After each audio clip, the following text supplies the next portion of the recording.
تو ہم اندازے سے دیکھ کر یہ اچھا ہے یہ خرید لینا، تو یہ تمام چیزیں جو ہے اسلام اسے پسند نہیں کرتا، تو شریعت نے اس کے بارے میں ایک بات بتائی۔ اسی طرح باطل طریقے سے کھانے کا مطلب یہ بھی ہوا کہ ہم لوگ ایسا بیپار نہیں کرنا چاہیے، ایسی تجارت اور ایسا بزنس نہیں کرنا چاہیے جو سیدھا شرک کی طرف لے جاتا ہو۔ جیسے مثال کے طور پر بتوں کی تجارت یا تصویروں کی تجارت، ایسی تصویر جس میں کالی ماں رہیں، سرسوتی دیوی رہیں، اگر ہم اپنی دکان میں لگا کر ٹانگ کر رکھتے ہیں، لوگ آ کر اسے لے کر جاتے ہیں، چونکہ ہم شرک کا ذریعہ بنتے ہیں تو یہ جو ہے حرام ہے۔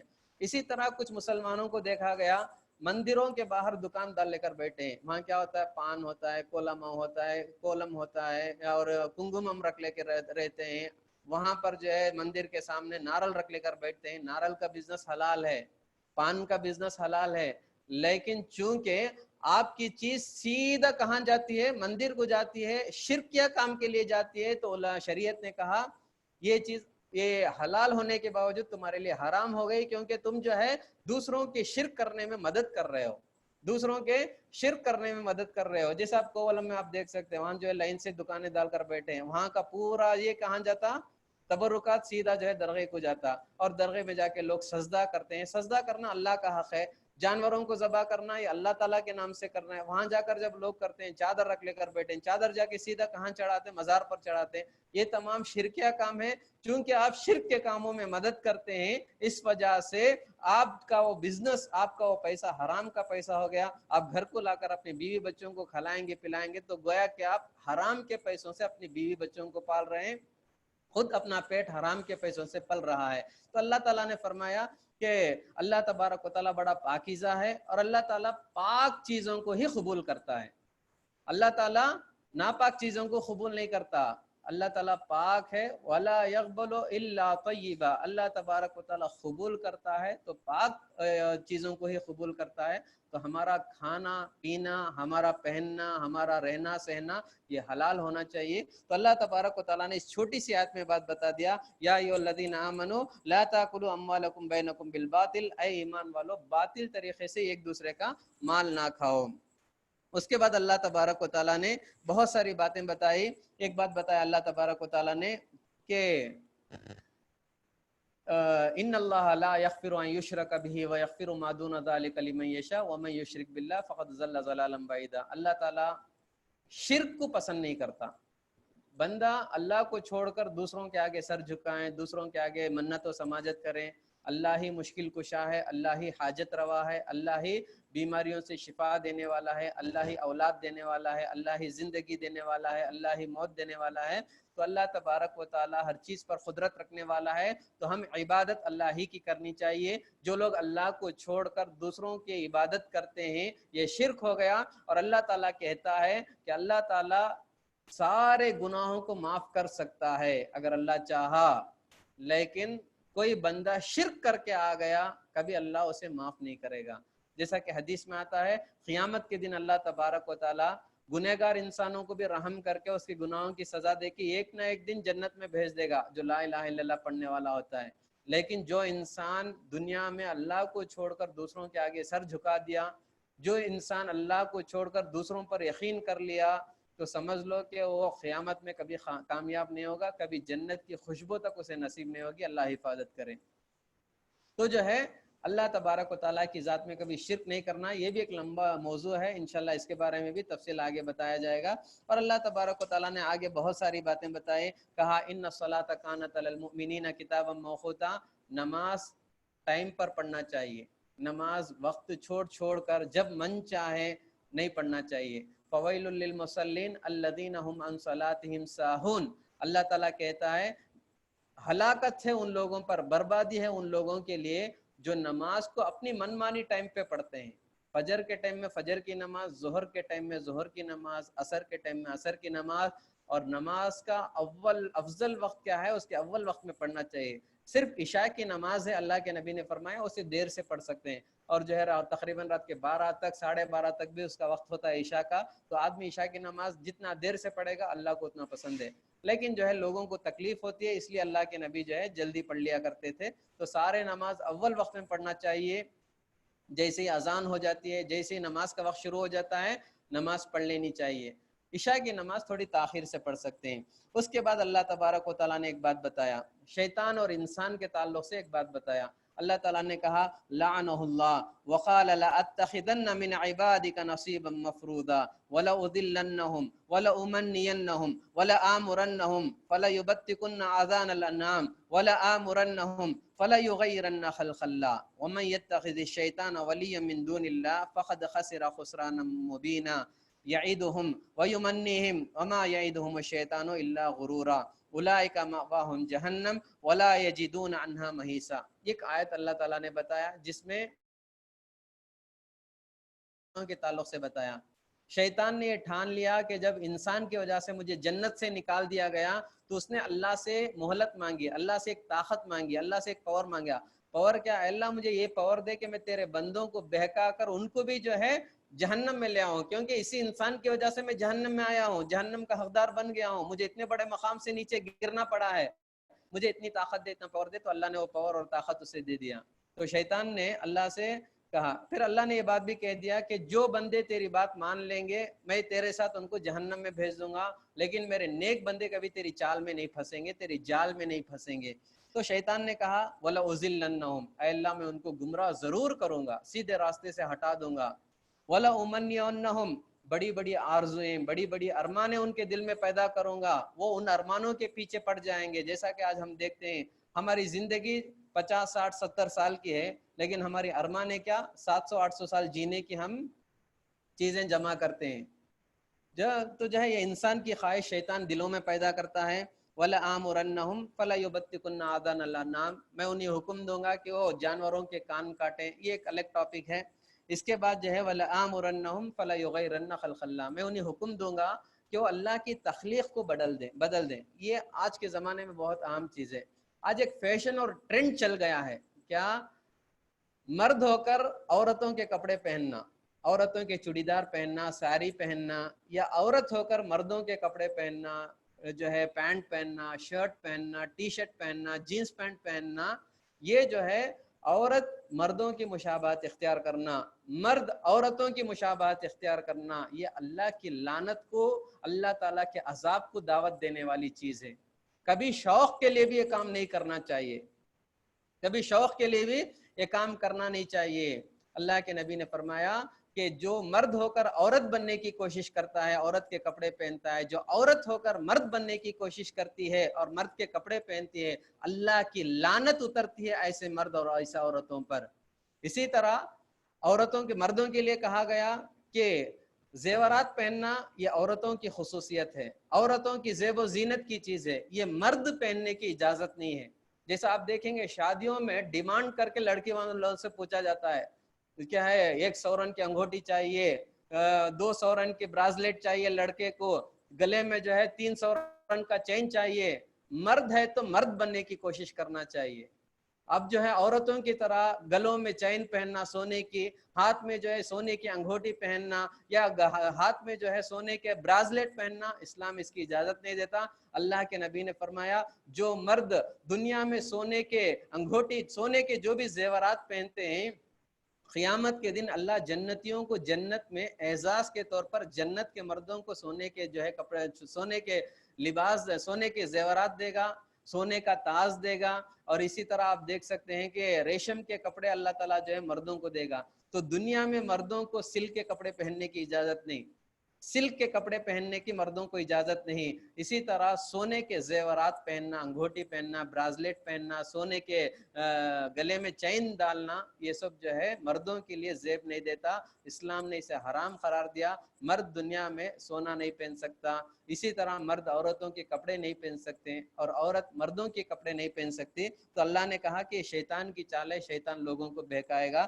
پھر اللہ نے کہا یہ وہ لوگ ہیں جن کو شیطان وعدہ کرتا ہے, جھوٹے وعدہ کرتا ہے, اور اللہ نے کہا اولئک مأواہم جہنم, ایسے لوگ جو شیطان کی بات میں آ جاتے ہیں اللہ تعالیٰ انہیں جہنم میں ڈالے گا، ولا یجدون عنہا محیصا، یہ جہنم سے کبھی باہر نہیں نکل سکتے، ہمیشہ جہنم میں پڑے رہیں گے۔ اللہ تبارک و تعالیٰ نے ایک بات یہ بھی بتائی۔ اس کے بعد اللہ نے 5ویں پارے کے آخر میں منافقین کی صفات بیان کی، منافقین کی کرتوتوں کے بارے میں بتایا، جیسا منافقین کسے کہتے ہیں؟